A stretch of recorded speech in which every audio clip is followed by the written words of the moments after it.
We have Fry Seedless here. Fry Seedless is the only muscadine vine that's pure muscadine, which has seedlessness.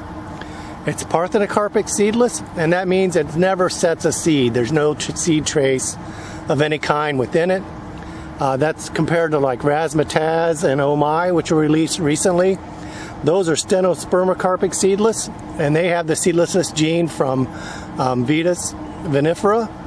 And in that case, that seedless, it sets a small seed and then aborts the seed when it just starts growing. And because it has that aborted seed in it, you can get a bigger fruit size, but you also have a seed trace.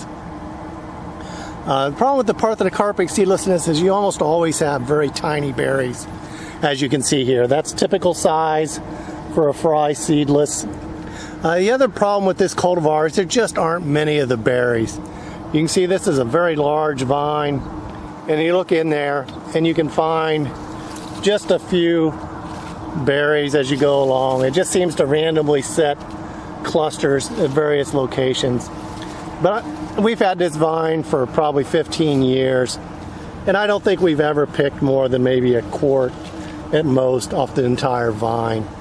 And it just doesn't set enough crop to be commercial, certainly, but also probably not enough for even a home gardener. And then if you have the berry, it is perfectly seedless, a semi-crisp skin, but the skin's kind of sour. The flavor's not too strong, and it's not worth it in terms of eating experience to have that low of a yield. And so I don't really recommend Fry Seedless for any use, either home market or pick your own or anything like that. It's just kind of a one-off cultivar, which is a little bit different. And if you really want to have every different kind of muscadine, then you might want to plant it. But otherwise, I would pass this one by.